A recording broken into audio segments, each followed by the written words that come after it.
자기가 하늘에서 내려온 떡이라 하심으로 유대인들이 예수에 대하여 수군거려 이르되 이는 요셉의 아들 예수가 아니냐?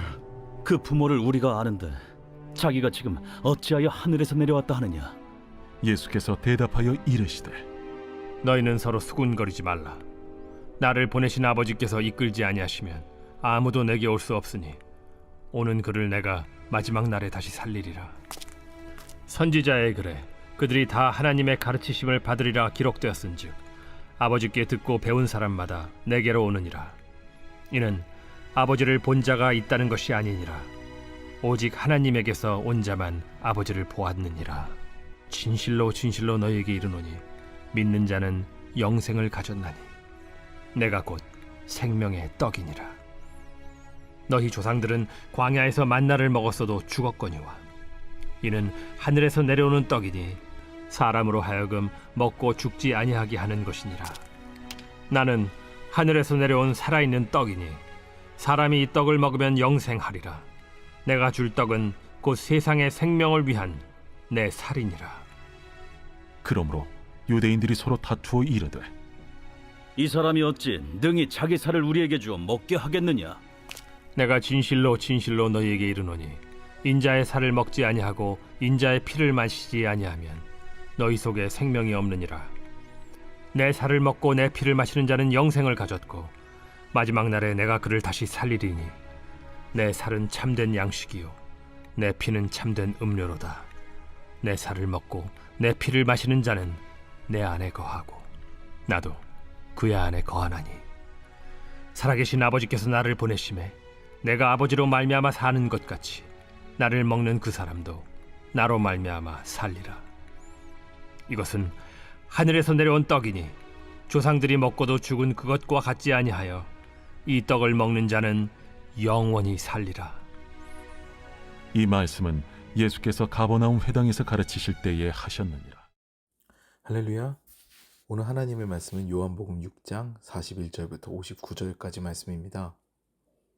오늘 말씀의 제목은 주님의 살과 피를 마시다입니다. 기독교 변증학자이자 소설 나니아 연대기의 작가로 유명한 C.S. 루이스가 어떤 대담 프로그램에 출연하게 되었다고 합니다. 그 대담의 주제는 decision, 즉 결단이었습니다. 사회자는 C.S. 루이스의 입에서 나는 그래서 이렇게 결단했다 라는 이야기를 듣고 싶었는데요. 그래서 계속 질문을 던졌던 것이죠. 그는 결코 근데 결단이라는 이야기를 하지 않았다고 합니다. 거부한 거죠. 이 결단이라는 단어를 굉장히 거부했다고 해요. 그러면서 C.S. 루이스는 이야기를 합니다. 결단은 하나님께서 하셨다. 나는 거부할 수 없을 정도로 포위당해서 그 하나님의 결단에 포위당해서 그 결단에 순종할 수밖에 없었다고 이렇게 이야기하면서 대담이 끝났다고 합니다. 우리는 우리가 결정하고 하나님을 움직일 수 있다는 그런 착각을 할 때가 있는데요. 출애굽한 이스라엘 백성들의 이야기를 읽어보면요. 결단은 늘 하나님께서 하십니다. 이스라엘이 하나님께 선택된 이유도요. 그들이 경건하거나 뭔가 능력이 출중해서가 아니에요. 너네 너무 예쁘니까 내가 너네를 선택할게 이런 게 아니에요. 단지 하나님께서 선택하셨기 때문에 그들이 선택받은 거죠. 이스라엘 백성들은 40년 광야 생활 동안에 인생의 주관자가 누군지, 인생에서 누가 결단을 하고 이끄시는지 그거에 대해서 철저하게 배우는 기간을 갖죠. 그 인생의 주관자가 누구십니까? 하나님이신 거죠. 그 기간을 한번, 그 광야의 생활들 한번 기억해 보세요. 철저하게 고립되어서 훈련을 받는 이스라엘입니다. 그런데도 그들은 틈만 나면 불순종하고 불평하고 자신의 뜻대로 하나님을 움직이려고 합니다. 그러나 하나님께서는 그들을 버리시지는 않아요. 너 안 되겠다. 너네는 진짜 끝내야겠다. 라고 이렇게 하지 않습니다. 물론 가장 큰 사건 가운데서는 그들을 포기하고 모세를 다시 세워서 민족을 세우겠다라고 하시기도 하지만 마음을 항상 돌이키세요. 그래서 징계하시지만 가르치셔서 하나님의 백성으로 훈련시키시죠. 놀라운 하나님의 사랑이에요. 그렇게 되니까 이른바 이스라엘과 하나님 사이에서는 계속 징벌과 회개 그리고 회복이 반복적으로 일어나게 됩니다. 그 가운데 앞서 말씀드렸던 하나님을 배신하는 가장 큰 사건이 일어나게 되죠. 바로 금송아지 사건입니다. 모세가 호렙산에서 하나님과 독대하고 있을 때 오랜 기간 내려오지 않자 이스라엘 백성들은 불안해집니다. 마치 우리가 기도하고 응답이 더딜 때와 같아요. 그러니까 그 이스라엘 백성들은 우리보다도 더 참을성이 없는 것 같습니다. 곧바로 의지할 대상을 찾습니다. 우상이 탄생하는 순간이죠. 이에 하나님은 진노하시고 모세 또한 머리 끝까지 화가 납니다. 이에 모세가 내려와서 이 일을 수습하는데요. 먼저 이 우상을 부숴서 가루를 냅니다. 그리고 그 가루를 물에 타서 이스라엘 백성들로 하여금 마시게 하죠. 그리고 이 일에 반대한 사람들을 불러 모읍니다. 그러자 모세와 아론을 포함한 레위 자손들이 다 모세에게 모입니다. 이 상황에서 모세는 레위인들에게 칼을 차고 진의 한쪽에서 다른 한쪽으로 왕래하며 우상에게 절한 백성들을 쳐 죽이게 합니다. 이때 대략 3,000명 가량이 죽는다고 성경은 기록되어 있습니다. 60만의 이스라엘 백성들인데 고작 3,000명이 죽었다?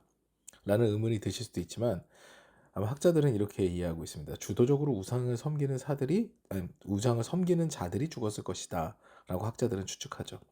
그러면서 이 징계는 마무리가 됩니다. 그런데 우리가 여기서 살펴봐야 될 것은요, 레위인의 징계 이전에 쓰던 리추얼, 즉 의식입니다. 왜 모세는 우상을 가루내서 물에 타서 이스라엘 백성들에게 먹였던 걸까요? 대략 학자들은 이것에 대해서 3가지 정도의 이유를 이야기합니다. 하나는 우상은 이렇게 부서지는 연약한 존재다. 그것을 이스라엘 백성들에게 각인시키기 위해서 이렇게 우상을 부쉈다고 하죠. 그리고 또 다른 하나는 그 우상의 가루를 물에 타서 먹은 것은 우상의 죄를 네가 담당해야 된다 라는 의미라고 합니다. 이렇게 추측하는 학자들도 있다는 거죠. 그리고 마지막은 가장 무서워요. 너와 우상은 하나가 됐다. 네가 우상을 먹었기 때문에 너는 우상 그 자체이다. 이렇게 판단하는 학자들이 있습니다. 어쨌든 이 3가지가 저는 다 견해가 일리가 있다고 생각하고요. 그렇기 때문에 우상과 하나가 된 이스라엘은 그 죄악을 담당하게 된다. 여기에 이 견해에 굉장히 마음에 쏠립니다. 사실 우상이 어디서 나왔습니까? 바로 이스라엘 백성들이 스스로 제작한 거예요. 하나님을 신뢰하지 못하고 스스로가 신을 만들었으니 결국 그들 스스로가 죄악의 근원이 된 겁니다. 우상이 바로 그들 자신이었던 것은 맞는 이야기예요. 오늘 말씀은 성례전, 즉 성찬식에 관한 본문으로 이해가 됩니다. 예수님의 피와 살을 먹고 마셔야 영생을 얻는다는 말씀은요, 실제로 루머가 됩니다. 그래서 이 기독교인들이 식인 습관이 있다라고 와전되기도 했어요. 당연히 예수님께서 말씀하시는 피와 살, 이것을 먹고 마시는 것, 즉 생명의 양식은 영적인 것을 이야기합니다. 우상을 열렬하게 섬기고 그것을 조각하여서 섬겼던 이스라엘 백성들이 그 우상과 하나가 된 것과 같이 예수님을 믿고 그분의 삶을 사랑하며 따라가는 삶이 바로 예수와 하나가 되는 삶, 그분의 피와 살을 먹고 마시며 그분 안에 거하는 삶이 된다는 것이죠. 사랑하는 여러분, 우리는 우리가 의지하고 믿는 것들을 어느새 따라하게 되고 그것이 내가 되는 경험을 하게 됩니다. 제가 예전에 가르치던 학생이 어떤 아이돌 팬클럽이었는데요. 그 학생은 점점 그 아이돌을 닮아갑니다. 머리, 복장, 제스처 등등 자신이 소망하는 그 대상에 자신을 맞추기 시작하죠. 그러므로 내가 믿고 의지하는 것이 무엇이냐에 따라서 우리의 인생은 전혀 달라지는 결과를 가져옵니다. 그 학생은 그 아이돌이 가장 믿고 의지하는 것이 되었겠죠. 그렇기 때문에 오늘 말씀은 진리이신 예수님께서 우리의 믿음의 대상이 되어야 하며 그분의 피와 살을 먹고 마시는 것과 같이 예수님의 삶을 따라가는 것이 정답이다라고 말씀하시고 있습니다. 그 보상까지 이야기하죠. 그 보상이 무엇입니까? 무엇과도 바꿀 수 없는 영생입니다. 오늘도 우리 결단했으면 좋겠습니다. 이 말씀을 보고 그리고 이 말씀을 들었잖아요. 그렇기 때문에 이런 결단했으면 좋겠습니다. 하나님, 우리가 예수의 사람이 되기를 원합니다. 다른 의지의 대상이 아닌 오직 주님이 우리의 믿음의 대상, 의지의 대상이 되기를 원합니다. 말씀으로 새롭게 하시고 기도와 찬양으로 주님 앞에 나아가게 하시옵소서 라는 결단의 마음으로 기도하였으면 좋겠고요. 아울러 개인의 기도 제목을 두고 이 새벽에도 주님 앞에 나아가 잠잠하게 마음을 다해 기도하는 시간을 갖겠습니다.